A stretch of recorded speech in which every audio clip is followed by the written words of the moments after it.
Chapter 4 Sri Sadguru said, Sri Shankara's mother, Aryambal, became very glad to see her son standing at the threshold of youth at the age of 16. As a mother, she wanted to see her son enter wedlock. Coming to know of her desire, Sri Shankara spoke to her as follows. Sri Shankara said, "Oh, mother, you are God incarnate for me. Please do whatever you feel is good for me. I do not want to disobey your order. That will always do me good. Those men who have fallen into the fathomless ocean of worldly life do not have a taste of happiness despite all their efforts. What was before this birth is not known. What will be after death is also unknown. But one experiences sorrow even during the short span of life on this earth. I have little peace of mind looking at people of this world suffering from senility, death, and various diseases. This human body is made of flesh, blood, and bone, and is a storehouse of urine and fecal matter. What comfort or pleasure can be enjoyed through this body? If a wife is amenable and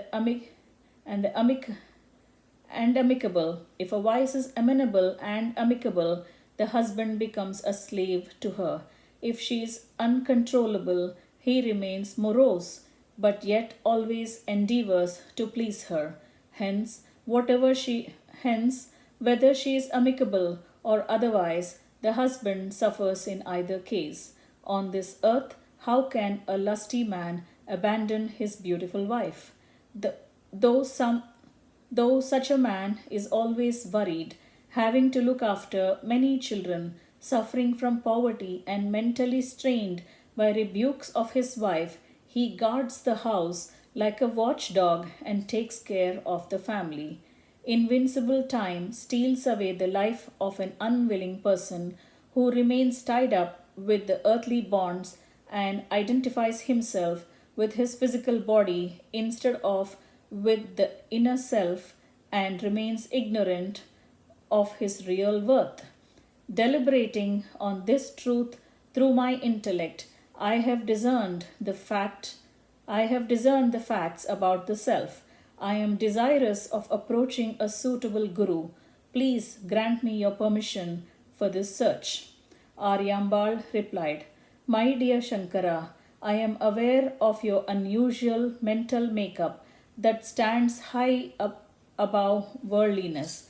Oh, soft spoken son, I feel I am fortunate to be your mother. O my son, you are capable of bringing about a spiritual transformation of yourself and the entire world. I do not want to cherish any selfish love towards you. O son, you have descended on this earth to bless it with all good. I permit you to carry on what you wish to do, but I would request you not to forget me when I reach the last lap of my life's journey. Sri Sadguru continued, thus bidding farewell to his mother. The courageous and calm Shankara left home as did Bhagavan Sri Raghava. He reached the bank of river Narmada, surrounded by myriad types of trees. There he surrendered himself to Govindapada, taking him to be his guru. Sri Shankara was given sannyasa initiation. He travelled the length and breadth of the land, completely subduing his senses and developing detachment. Yogi Shankara purged the universe, visiting holy places, sacred rivers, many towns, villages, and forests. In the meanwhile, Sri Shankara, the universal preceptor, learnt that his mother was approaching her end. Using his mystic power, he at once appeared before her. Seeing her son, the mother shed tears of joy. Hugging him, she breathed her last, very sportively and peacefully. When she was nearing her end, Sri Shankara folded his palms in veneration and prayed to Sri Krishna the eternal and omnipotent, to bless her with mukti, deliverance. At once, Bhagavan Shri Krishna, the Lord of all the Devas, the one holding the holy conch and the disc, the consort of Devi Lakshmi, the one worshipped by the Devas like Brahma and Rudra, the Purushottama, the one with the complexion of the beautiful blue jade, the one with the countenance as radiant as a crore moons, the one discerned only by the Vedas, the infallible one, the overlord of all worlds, the one adorned with insignia of Shri on his chest, the wearer of the Kaustuba gem, and the one who is the savior of those who surrender unto him, appeared there. Even while Sri Shankara was looking on, Aryambal saw Sri Krishna, the master of the entire universe, and offered her life to him. She surrendered to her Atma too, to the very same She surrendered her Atma too to the very same Sri Vishnu.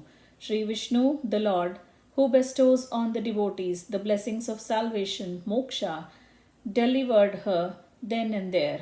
Aryambal took the form of a radiant spark of light and reached the supreme abode of the eternal Lord.